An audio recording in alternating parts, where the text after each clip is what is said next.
تطورات أزمة الجزيري وفيريرا في الزمالك. جون أودوارد يتدخل بقرار حاسم.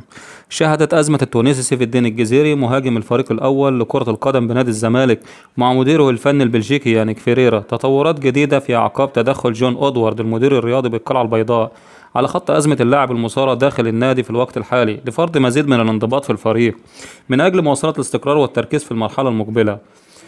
ويانيك فيريرا أبلغ عبد الناصر محمد مدير الكرة بالزمالك أن سيف الدين الجزيري أصبح خارج حساباته في القلعة البيضاء وبدوره رفع الأمر لجون أودوارد لمناقشة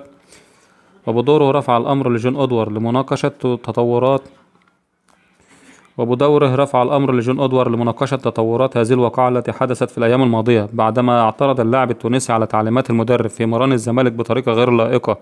فرمان جون أودوارد مع سيف الجزيري بعد خلافه مع فيريرا.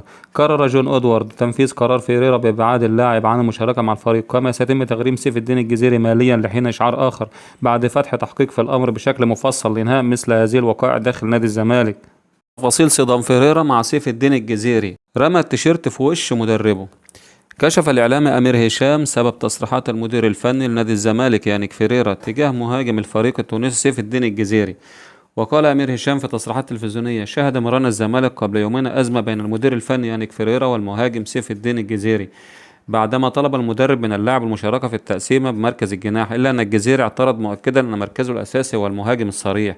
بعد شد وجذب أبلغ فيريرا المترجم باختار اللاعب بإمكانية مغادرة المران إن لم يكن راضيا عن التعليمات، هو ما أغضب الجزيري الذي غادر أرض الملعب وألقى قميص التدريب في وجه مدربه قبل أن يقوم بركل جهاز اللابتوب يخص الجهاز الفني. وأضاف: في مران الأمس توجه اللاعب للمشاركة في التدريبات إلا أن المدير الفني اختاره بقرار إيقافه ليطلب الجزيري اختارا رسميا بالقرار. واختتم أمير هشام: ما علمت أن الجزيري يدرس تقديم شكوى ضد نادي الزمالك لدى الاتحاد الدولي لكرة القدم فيفا بداعي سوء المعاملة.